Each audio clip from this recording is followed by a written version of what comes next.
It is 7:05. I had no idea. So late. I do apologize. Welcome, everybody. My name is Jim. This is More Sunshine, Please. It's my Tuesday night live stream. How are you? I hope you're doing well.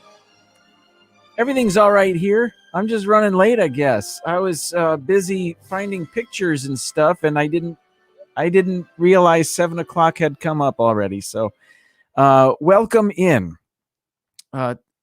Today, a top 15 list, of course. A bit of Disney news. This date in Disney history. Other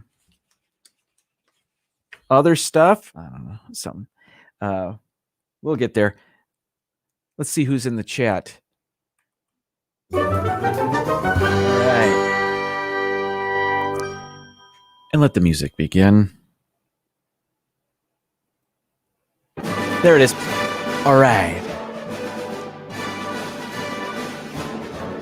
Today's gold medalist, our first one in the chat, Princess Tina Bell. Welcome to the live stream. Congratulations on being the first one in the chat today. Congratulations on your phony gold medal. Our silver medalist, Uper Wisdom Videos, Jason and Bridget, great to see you. And our bronze medalist, Keith. BDF, big Disney fan. Welcome in, everybody. Congratulations on our medalists today, our first three in the chat. Noah off the medal stand, but there he is. A very close fourth. Who else is here? Princess Tina Bell. I haven't seen you in the chat before. Welcome in. Thanks so much for being here. Francisco, good to see you. I do apologize for being late today. Sister Sunshine, always a pleasure.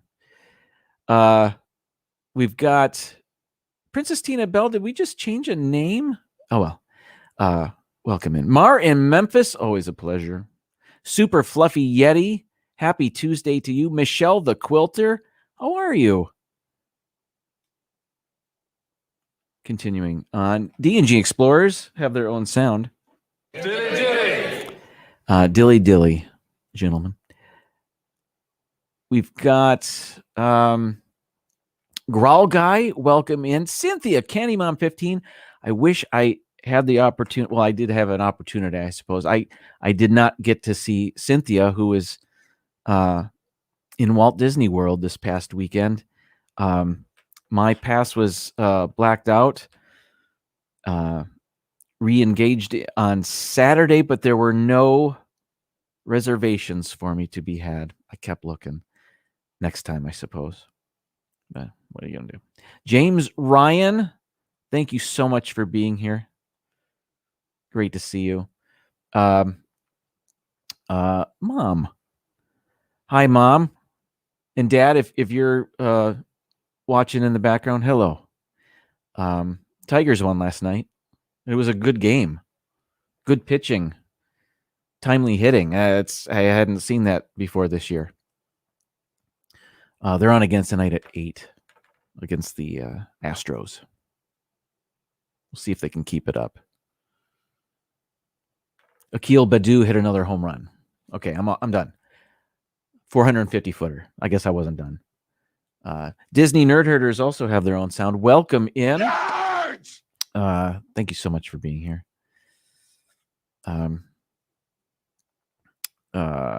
Continuing on.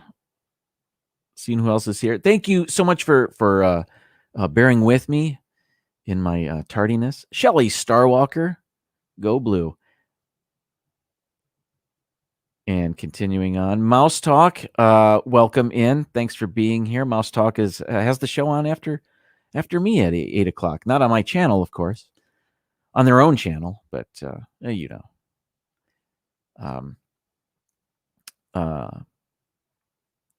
Happily Ever Yachty is also here. Pepper Tree Villa. Welcome in. The Orlando Guy. I don't have a sound. Hang on, I'll pick one. The Orlando Guy's here.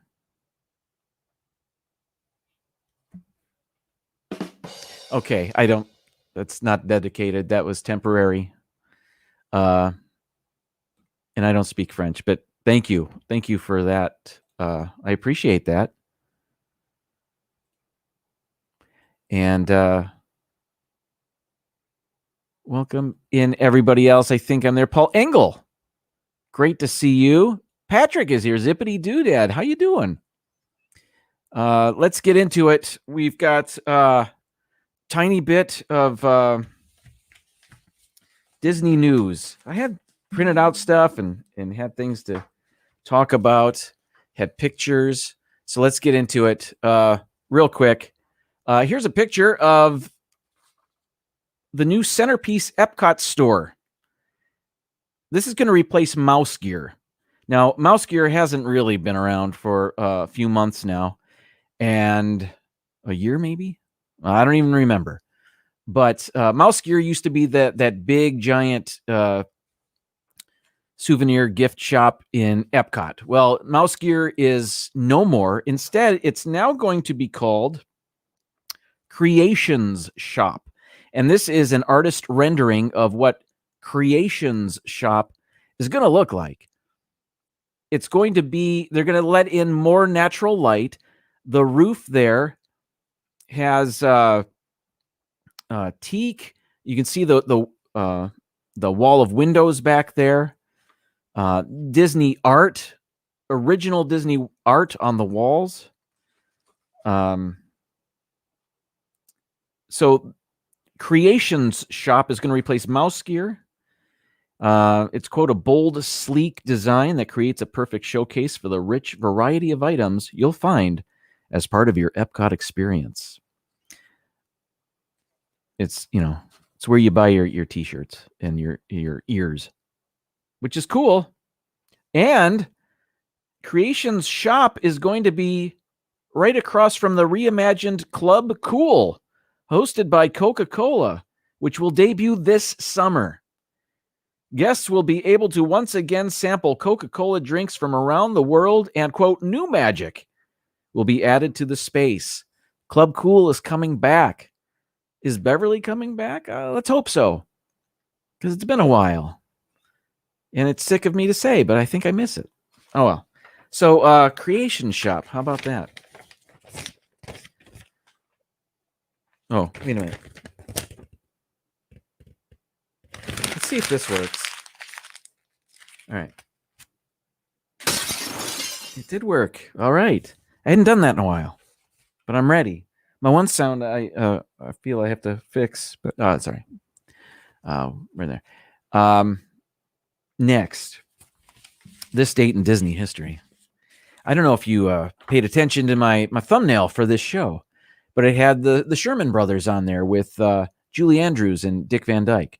Of course, they were the stars of Mary Poppins, not the Sherman Brothers. They wrote the music for Mary Poppins. Well, back in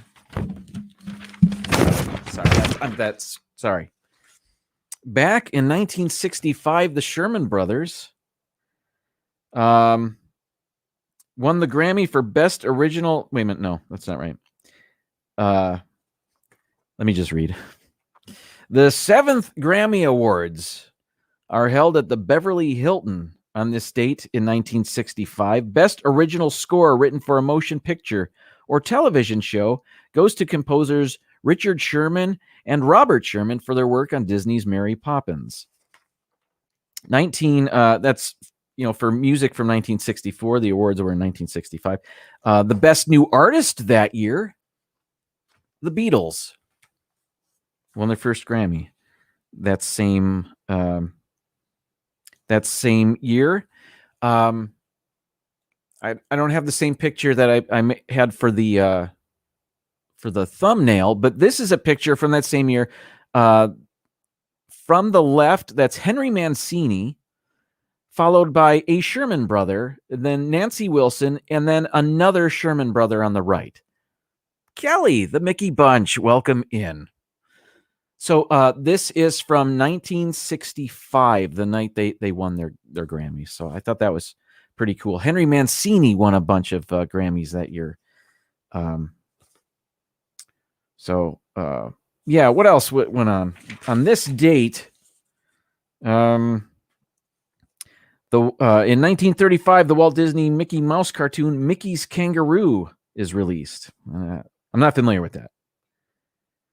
In 1950, actor and voiceover artist Ron Perlman, the voice of Stabbington Brother from Tangled, is born. Happy birthday, Ron Perlman.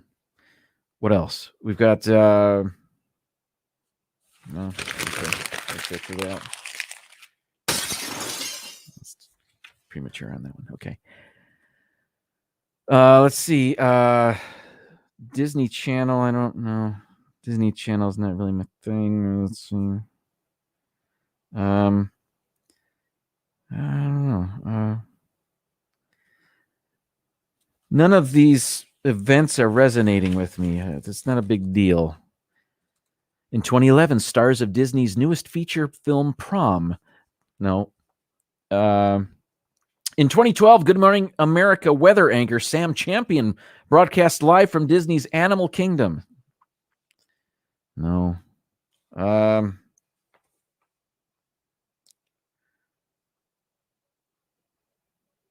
In 2015, the Boathouse, that restaurant in Disney Springs, officially opens its doors on this date in 2015. All right. Sorry, I did it again. I hit the mic. It's too close. Okay, I gotta time that better. Okay, and then let's see. No. In 2020, that was just last year. In case you've forgotten, Disney animator Anne Sullivan passes away at age 91 of complications from COVID-19 in California. Her long list of credits include Peter Pan, Oliver and Company, The Little Mermaid, The Lion King, Pocahontas, Tarzan, Lilo and Stitch, and Home on the Range. Oh, that's the one they ended with? Yeah, she was born in 1929. Oh, okay, so that's this date in Disney history. All right. What else? Disney Channel is now terrible. I can't tell you the last time I even watched the Disney Channel. I don't know what's on there. I'd imagine it's stuff different than what you can get on Disney Plus. I don't even know. It was kind of, although the Disney Channel has seemingly been around as long as cable television has been popular, since the 80s. Remember when you used to have to pay for it separately? Before it was a basic cable channel? That was a thing. I was never into the Disney Channel. Anyway. Okay. Oh, Disney shares details of new characters coming to the Jungle Cruise. I got stuff to show for that. This is Disney art. This is a picture of an artist rendering of the new design of that rhino tree where it scares explorers or characters up a pole or a tree, whatever that is. More details on those characters in just a bit. The lady in the sepia-colored picture is... that is Alberta Falls. She is the daughter of Dr. Albert Falls. Maybe you if you're familiar with the Jungle Cruise, you know that the skippers, when you approach the waterfall, they say this is the world famous Schweitzer Falls, named, of course, after Dr. Albert Falls. Now, the joke there is that Falls is the famous doctor's name, and not, or they named the falls after his name Falls and not his name Schweitzer. That's the joke. Alberta Falls, which is another falls. This character, let me bring it back. She is the proprietor of the let me start over. Proprietor of the Jungle Navigation Company, the restaurant in Adventureland in the Magic Kingdom, as well. So she runs the cruise service and the restaurant. I think that's right. I'm not sure. So yeah, that's her. And then there's a bunch of stuff about the characters going up this boat. You are familiar, perhaps, with this scene from the Jungle Cruise. It exists now. It always has. But with different characters being chased up that pole or tree. It looks like an old tree. And they'll get the point in the end or whatever the joke is. So now they're Disney is coming up with a backstory for these characters. These characters were on an expedition and stuff happened, and now their lives are being threatened by a rhinoceros.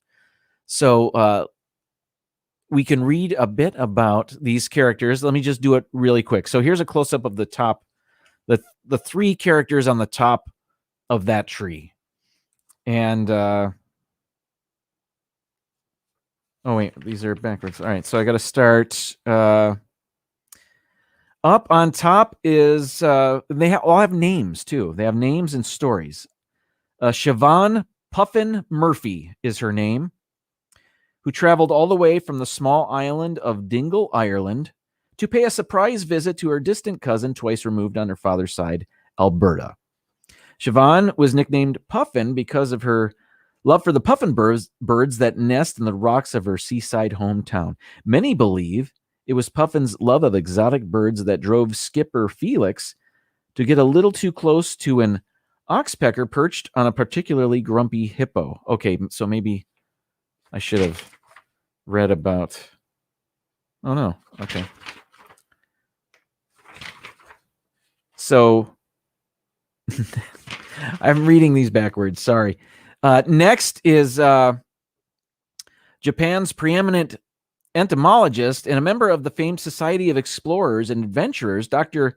Kan Chunasuke. He traveled to the jungle on a mission to find new specimens for his world-class collection of insects. As an admirer of Dr. Falls's legacy, Chunasuke was hopeful that this younger Falls, referring to Alberta Falls, would be able to lead the way to the legendary, Meyer Coleon, also referred to as the Lion of Ants. Unfortunately, he has only been able to find butterflies, mosquitoes, and a rhino. Rosa Soto Dominguez is next, the third one there. Wait a minute.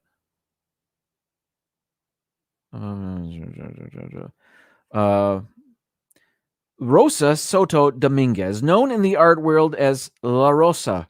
She was on her way back to Mexico City from her latest gallery opening in Paris when she received a special invitation from her very close friend, Alberta.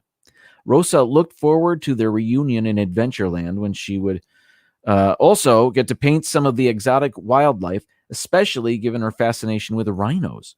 As luck would have it, she ended up a little too close and personal with one of the rhinos. Now, so they all have their different specialties. One's a birder. One likes insects. Rosa is an artist. So they all have backstories. Melissa, welcome in. Next. Oh, I guess that's Rosa. Did I get pictures of the... Anyway. Here we go. The two on the bottom are Dr. Leonard Moss is the one above.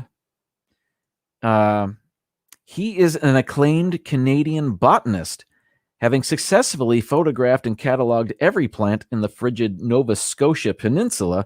Dr. Moss decided that his next photo excursion should be to a warmer climate. Good idea. That's all about him. Okay. And then the guy with the life ring around him is he's not a doctor, is Felix Perchman the 13th, who recently left his home in Silver Springs, Florida. Oh, interesting. And landed a position as a skipper with the Jungle Navigation Company Limited.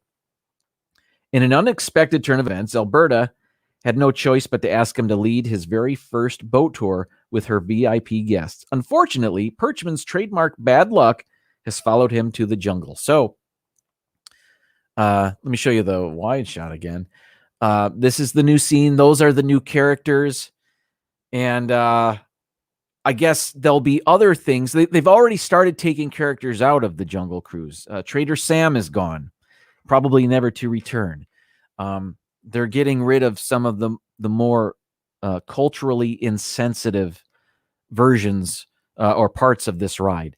The new characters are more inclusive, more diverse. I'm all about that. That is cool with me. I think this is very cool. I think knowing a bit about characters in this classic ride is going to be very cool. We know their stories. I would imagine throughout the Jungle Cruise, we will be told a broader story, more than just this excursion that went awry. But we'll see. I don't know. I think there's another scene with monkeys coming up. And more to come, I guess. So, all right. That's the Jungle Cruise. You couldn't see me throw that, could you?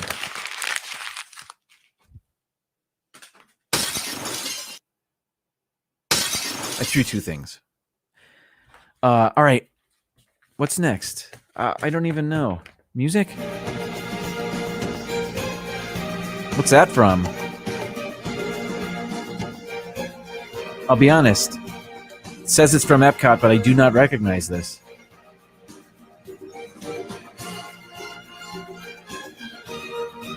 Yeah, I don't know that. Let's get to my top 15 list. I've been very busy of late. This is a busy time of the school year. You've got testing. You've got kids that have checked out. Teaching is just hard at this time. Downscale. Welcome in, first of all. And secondly, thank you for the super chat. I don't have anything. I will shortly. You'll get more. I like it too. Thank you very much for the super chat. And the note. Thank you. That was awesome. Okay, so what's my point in telling you how busy I am? I didn't have time to come up with an original top 15 list, but I wanted something. So I did a quick Google search, and I don't even remember what I typed in the search. I'm sure Disney was in there. I don't think I typed in top 15, but I found a top 15 list. This is from, it's not mine. It's not mine. And I'm telling you that because there'll be some criticism from myself about this list. This is from, I can't remember the website. Hang on. It is, I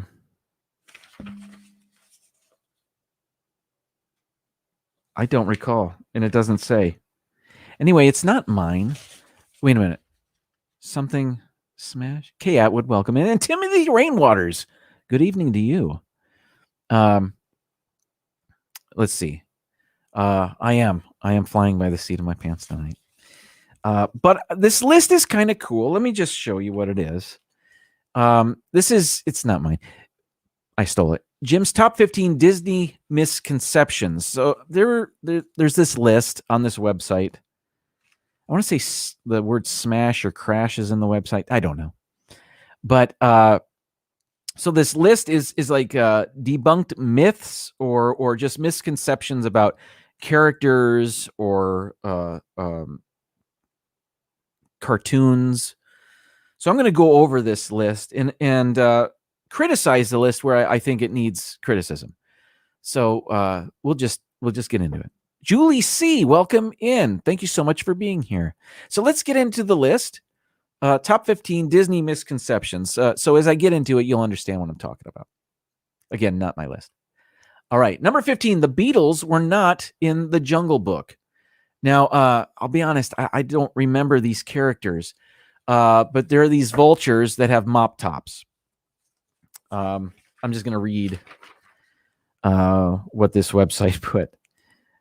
It says, Buzzy, Flaps, Ziggy, and Dizzy might have mop tops and heavy Liverpudlian accents. But despite their obvious inspiration by the Beatles, John, Paul, George, and Ringo had absolutely nothing to do with their concept and creation. I don't believe that. I don't believe that it had nothing to do with their concept. I don't know who wrote this. Zach Gass wrote this. Gass. Anywho, clearly inspired by the Beatles. Wait a minute. Let's see. Did I misread that? Oh, no. I did misread it. Okay. Sorry, Zach Gass. But despite their obvious inspiration by the Beatles, John, Paul, George, and Ringo had absolutely nothing to do with the movie. Okay, no, wait. I'm sorry. I should have read over this prior. I shouldn't be presenting this without having read this thoroughly. Zach Gass is wrong. I do believe those vultures were inspired by the Beatles, despite what Zach Gass says. Back to the picture, so you don't have to look at me. I'm hiding, is what I'm doing by showing you the picture. The Jungle Book was being developed during the height of Beatlemania. So having the Fab Four in one of their Disney's films would have brought the studio loads of tickets. Despite Disney's magical intentions, the band did not sign on to play these characters due to a combination of scheduling conflicts, management issues, and supposedly John Lennon's disinterest. Disney did keep the designs. I think there's some editing problems with Zach Gass's article. I think that's what's going on. Let's move on from this one. That was a rough start. I have nobody to blame but myself and Zach Gass. Number 14, Walt is not a Haunted Mansion character. Now, some of these on this list, I didn't realize were misconceptions. I never thought Walt was in the Haunted Mansion anywhere. But apparently some people do think that. Amy from AJC Magic TV, welcome in. Thank you so much for being here. Let me show you. I'm talking about the singing busts. This is, these are two of them. The one that's broken, that is the image of Thurl Ravenscroft, a Disney actor, voice actor, singer. He sings the deep parts of everything he ever sings in. He sings the lead in Grim Grinning Ghosts. Now, I guess he does have a little bit of a resemblance to Walt Disney. So people think that that's Walt Disney that they're using as one of the singing busts.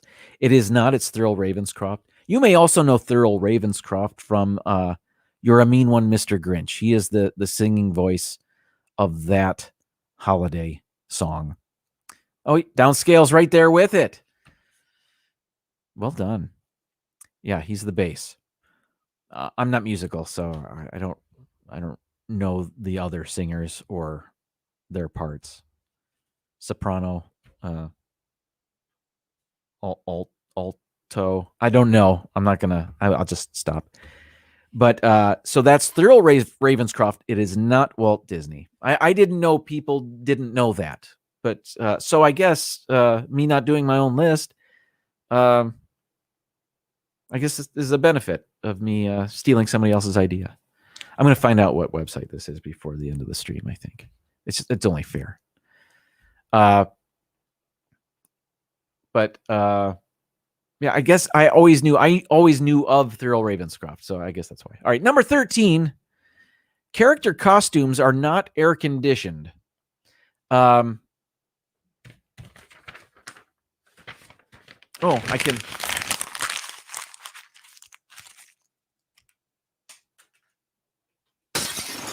I need the button closer to me, I think. But anyway, here we go. Speaking of Disney parks attractions, were we? Oh, yeah, Haunted Mansion.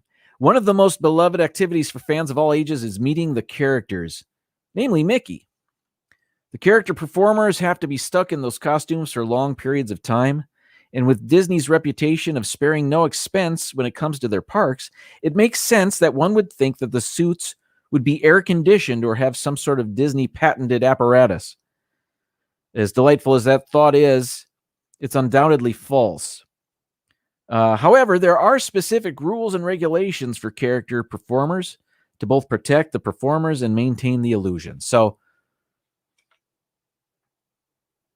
Zach Gass put, it's undoubtedly false.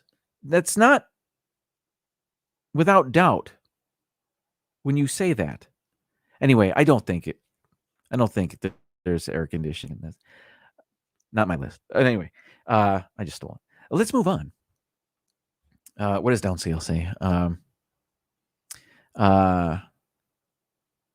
Containing a power supply to prove air conditioning for the suits would require cables attached to the suits. And a noise? Wouldn't there be a fan or something? Maybe there's ice packs? Like pockets? No, I don't know. I don't think there's anything. I think they designed the costumes to be as well ventilated as possible. Having saying that, I don't really know. Shelley says it seems like they'd be set up like NASCAR drivers' AC suits. Yeah, Mars says you'd hear the fan running. Yeah, downscale. I am a fan of voiceover artists as well. I'm right there with you. Sister Sunshine says, I'm sure Elon Musk could come up with something. Only if Tesla Land has character meet and greets will that happen, I think.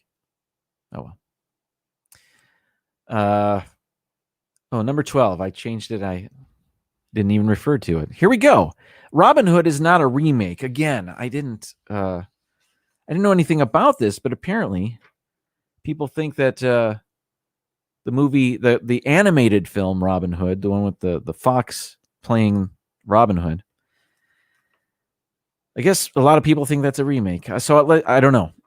Let's see. It might not be a remake in the strictest of terms, but Disney's animated and most famous adaptation of Robin Hood is not their first.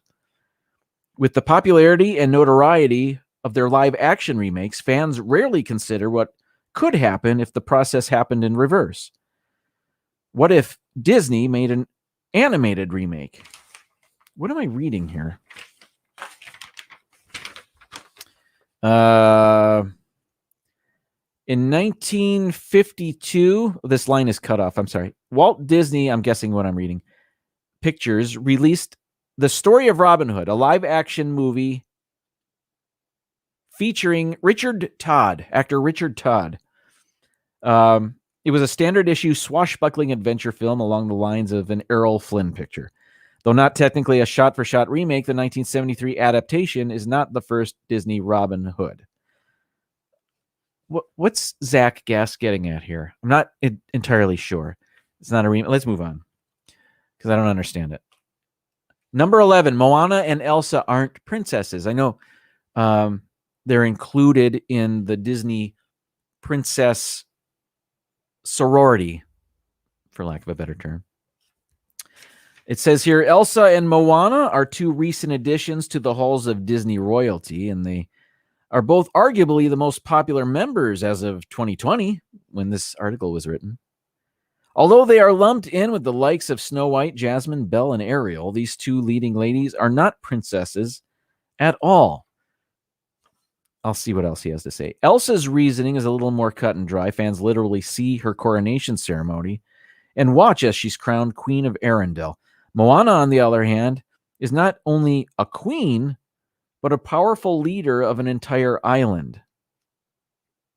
Is she? Both of these leading ladies are powerful figures, both politically and narratively. Princess is just not a worthy enough term. Now, I will say at the beginning of the films, they are both princesses, are they not? Welcome into Mouse Ears and Magic podcast. and Pete McDevitt. Welcome in, everybody. Thanks for being here. At the beginning of each film, Frozen and Moana, they're both princesses, right? Because there is a clear chief or king and queen and or chiefess. I don't know the female chief name. Anyway, so at one time in the films, they're a princess, right? And then Queen Elsa, of course. And then is Moana ever not the daughter of the chief? Like at the end of the film, she's still her same rank or whatever you call that in royalty. Oh, well. Let's move on. So Zach, I'm sorry. I shouldn't. I appreciate Zach Gass writing this stuff. It was a really big time saver for me this week, but I don't know if I agree with this. I think you could call them princesses, even if you just you use the term princesses as a group, like divas, like princesses, like the same thing. I don't know if I'm making myself clear. Oh well, let's move on. That's what I do best. I move on from things that I don't know what I'm. Anyway, number 10. Zippity-Doo-Dah did not originate on Splash Mountain. Again, I didn't know that this was a misconception, but here we go. We're not surprised so many people still believe this, considering the reputation surrounding Song of the South. But although it is where the song is most prominently featured, it did not originate in the famous Disney Parks ride. And neither did Brer Rabbit, Brer Fox, or Brer Bear.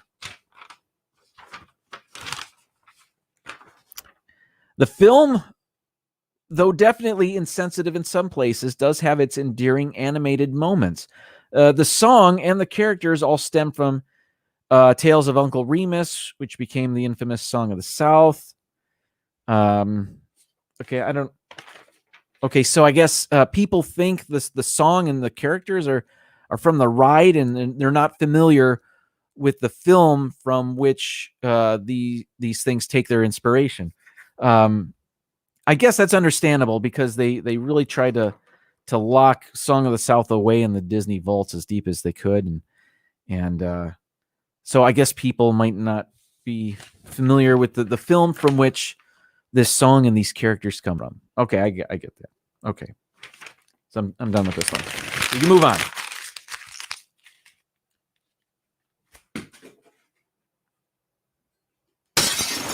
I threw it that far. It took that long for the glass to shatter. Maybe you could hear what I actually hit in the background.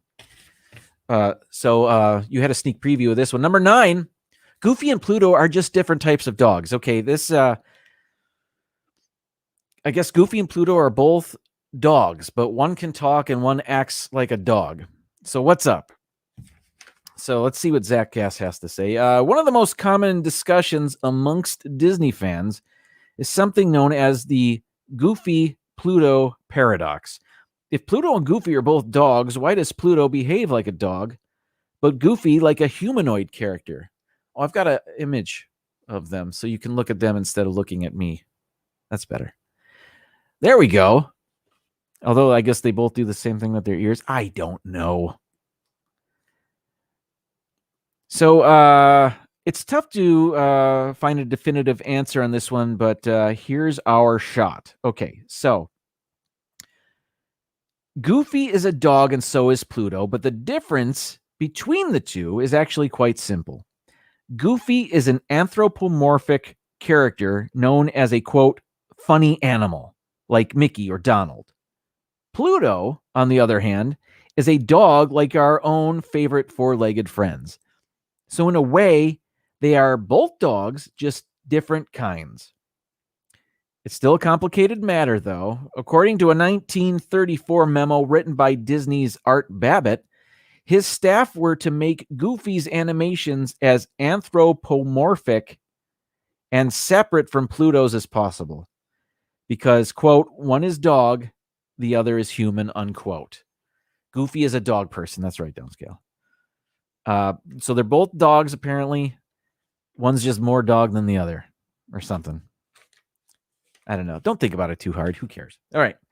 Next, number 8. Mickey was not Walt Disney's first character. I thought everybody knew this, but perhaps I guess I'm wrong, or else they wouldn't include this on here. Here's a picture of Disney's, what they're going to talk about. Oh, yeah, here we go. Before Walt Disney Studios even existed, Disney worked on several animated short subjects before becoming the household name we all know and love. Along with the Alice comedies and other black and white features, Alice in Wonderland, that is, I guess, Mickey's predecessor was Oswald the Lucky Rabbit. Due to a conflict over contracts with Universal, Disney lost the rights to Oswald, but created Mickey Mouse in the process. Oswald has since returned to Disney and has been featured in different media, including an appearance at Disneyland. So this is an early image of Oswald. And then, yeah, you can see where, I guess, Walt had a style. So, you know, Mickey looks a lot like that. Shelley asks, didn't Betty Boop begin as a dog or a cat? I don't know. I do know Betty Boop was an inspiration for Snow White. But I don't know about that. That's a great question. At RK Radio, I don't know. Universal, right? I don't know about all that. I don't know the history. So after I say I don't know something, I then say, let's move on. So that's what I'm going to do. Growl Guy says, I'm not a fan of those new style Mickey cartoons. I guess Candy Mom's not either. I will say, I think they'll grow on you. I think you just, after having ridden Mickey and Minnie's Runaway Railway, which includes the new style of animation, I don't mind the new style animation because of that attraction. Maybe I'm alone on that. Anyway, let's move on. Number 7. We're counting down the top 15 Disney misconceptions. Number 7, Peter Pan is not in the haunted hearse. What do we mean by this? The haunted hearse, that hearse that's outside of the Haunted Mansion in Disney, in the Magic Kingdom and in Disneyland. This is the one outside of the Haunted Mansion in Disneyland. Let me read what Zach Gass had to write. Though not technically a character, there is a famous urban legend concerning Bobby Driscoll, the voice actor for Peter Pan.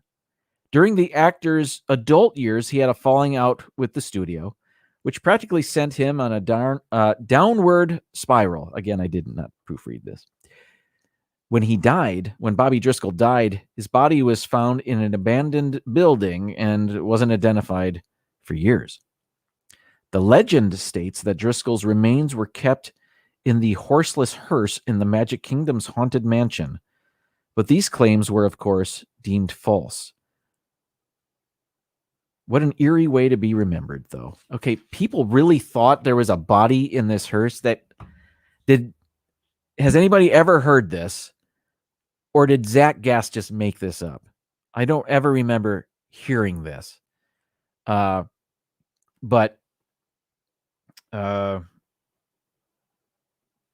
it's glass covered. Wouldn't you be able to see? Is there a coffin in there? I don't know. Let's move on. All right. What are you guys saying? After having talked about the new style cartoons and after having done a top 15 list featuring the Disney voices that the one guy did. Who did I? Never mind. Man, the name escapes me. Oh boy. All right, I'm going to move on for reals. Number 6. Wait a minute. Yeah, that's right. I just did that. Number 6, the Cheshire Cat is not a villain. All right. I guess this isn't a misconception. Well, maybe, I guess it is a misconception. I can get rid of this. Welcome into the Hitchhiking Bones. Great to see you. This is more of an observation than a concrete, constant misconception. But we've noticed that our favorite striped, smiling feline has the habit of appearing in the Disney villains line of merchandise and decor. Here's what they're talking about. Here's a bunch of villains, and you can see the Cheshire Cat there on the bottom is part of it. So what else does Zach Guess have to say? He's not exactly what we'd call the epitome of evil. Mischief, maybe, but not evil. Still, he's right there with the Queen of Hearts. Although not in this picture. I don't see the Queen of Hearts in this picture. No. There's Pete. Ursula. Scar. All right. Cheshire Cat is probably a secondary antagonist at best. He's not on the side of evil, but he's probably got the cleanest slate. He's an agent of chaos. Okay, I guess. All right. Ben, welcome in. Great to see you. Ben's here, everybody. So, yeah, Cheshire Cat, not a villain. All right. I guess that's... I guess they needed 15 things for this list. I know how that goes, Zach Gass. I know how that goes. All right. Jonathan Chong, welcome in. Good to see you. We're counting down top 15 Disney misconceptions. So what's at number 5? Which is Chip and which is Dale? Again, I didn't know this was up for debate. But Chip is the one with a dark nose. Let's see. I'm going through quickly here. You can remember Chip has the dark nose, dark like a chocolate chip. How about that? And Dale is the drunkard with buck teeth. All right. I guess everybody can think of it that way. I don't know. I made up that. That wasn't Zach. Yes, that was me. So, all right, let's move on. The next one is number 4 on the list. Tiana was not the first Black Disney princess. This was brand new to me. I was under this misconception. So to learn of this other character was brand new to me before, as of today. It was brand new. So take a look at this character. The Princess and the Frog is a great flick and definitely worthy of Disney royalty. However, whether her fans know it or not, Tiana was not the first Black Disney princess. That title was given out years ago to the leading lady of 2001's Atlantis, The Lost Empire. That's a movie I had not... Did I see that? I don't think I've seen it because this character is not at all familiar to me. Kida. Is that her name? Kida or Kida? Again, I haven't seen it. So I'm going to say Kida. She's princess of the famous Lost City. She's the first Black princess, although she is shamefully overlooked. Brought to life by the talented Cree Summer, Kida, or Kida, tomato, is one of the most memorable characters from the movie. With her white locks and ancient tribal design, she definitely stands out amongst her royal peers. We only wish she got more recognition. Amen. Thanks to you, Zach Gass, I do now know of her. Perhaps I need to see that. Is that a good movie? It doesn't seem like it on the surface, but I'll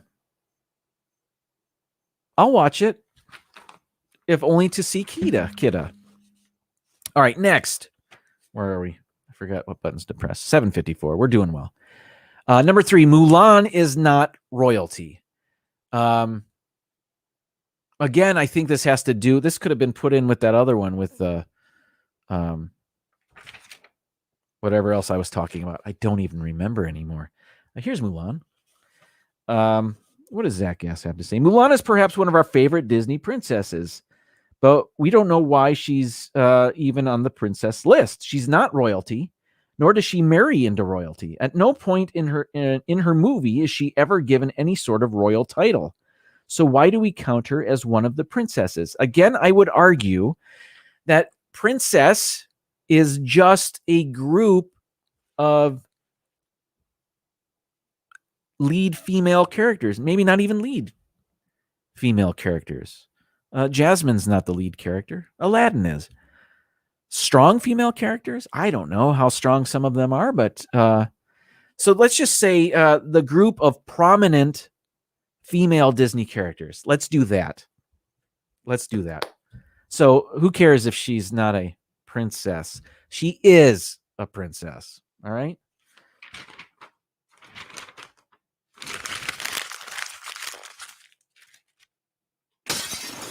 All right. Where are we? Number 2.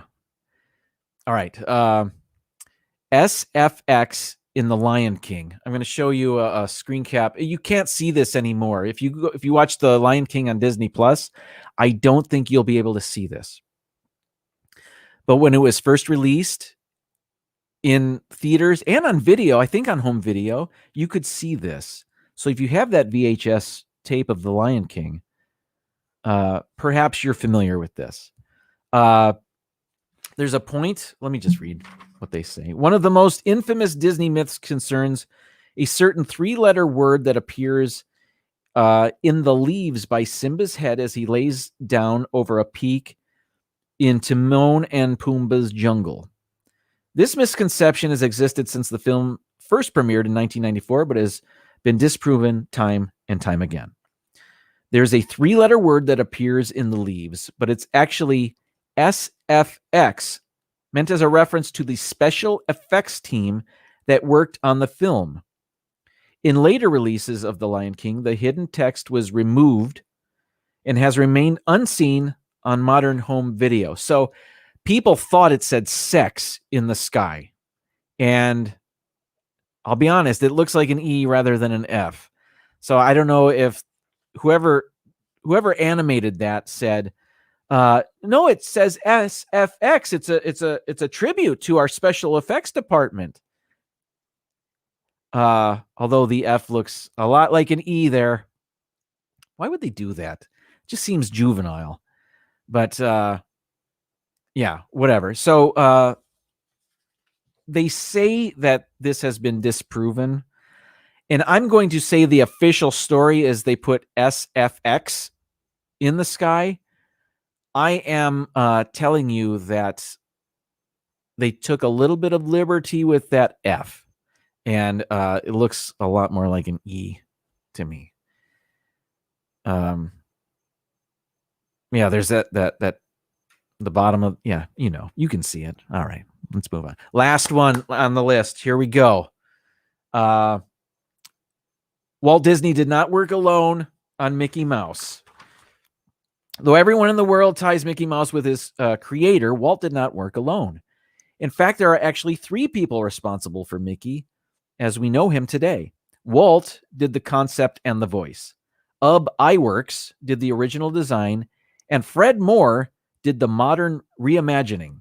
After Disney did the original sketch, he called upon his friend and lead animator, Ub Iwerks, to flesh out the design, which resulted in the pie-eyed Mickey we can see in some of Mickey's earlier work. In 1938, for his starring role in Fantasia, Mickey was redesigned by Fred Moore to be more expressive. Walt loved it, and the rest is history. So, Walt didn't work alone. He created Mickey, but he wasn't totally alone. Others helped with his design. So, yeah, that's all cool. Everybody, thank you so much for bearing with me on that not entirely perfect list, but thank you to Zach Gass for his help. Screen Crush, is that the name of the website? I don't remember. Nobody cares anyway. All right, so let's thank Dean from The Live Place. TheLivePlace.com is a TV guide for a bunch of family-friendly live streams.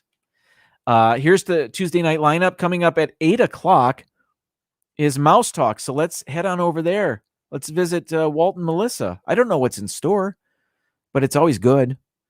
9 p.m., I think the Viapre Project is on tonight. And then 10 p.m., the Hitchhiking Bones, who are here. So give them a look-see tonight. Yeah, your night is all set. I know the Tigers are in Houston playing the Astros. I know they're going for a 2-game win streak. I'm going to divide my time. I'll just say that. I can listen to a game and watch a live stream. I can do that. Rob Fuzz is on Fridays, and actually, I think he was on last night. He's on all the time, but usually Fridays at 4 p.m., right around there with Pub Talk or whatever. He's the king of Disney retro videos, that guy. Awesome stuff. Disney Nerd Herders are on Wednesdays at 7 p.m. Eastern with their Wednesday night live stream. Always awesome. We've got D&G Explorers right after them at 8 o'clock. They talk about Disney. They also talk about cruising and Vegas, and they do a lot of cool stuff, and they're awesome. So check out D&G Explorers Wednesdays at 8 p.m. Pepper Tree Villa is on Mondays, now at 9:30 Eastern, 6:30 p.m. Pacific. They're out on the West Coast, so they start at a weird time. Not totally weird. They were just on last night and had another awesome show. So always great to see them. I want to mention Magic of the Mouse Radio. It's an internet radio station playing Disney music 24/7. You might even hear my voice in there every once in a while. He plays Bill, Magic of the Mouse, Bill. This is his internet radio station. You can find it on wdizdb.com or any app that plays internet radio stations. Roku has a dedicated Magic of the Mouse radio app, which is very cool. So if you're into Disney music or podcasts, I know they play a lot of podcasts on there as well. So it's very cool stuff. Pete McDevitt has shows on throughout the week. He is now doing baseball live streams, and I've yet to see one of those, but I'm going to. His NFL live streams were great fun, and I enjoyed those. And I'm a bigger baseball fan, frankly, so I'm going to like the baseball live streams even more, I think. So looking forward to that. What else is coming up? Did I belch today? No, I can't show that. Don't look at that. Five Foolish Mortals is coming up, I believe, April 17th. Is that this Saturday? Holy moly, we don't even have a plan. I got some texting to do to some people. Oh, well. Let's head on over to Mouse Talk. Thank you so much, everybody. Ending broadcast. I will see you next week right here at 7 p.m. Eastern for the More Sunshine Please Tuesday night live stream.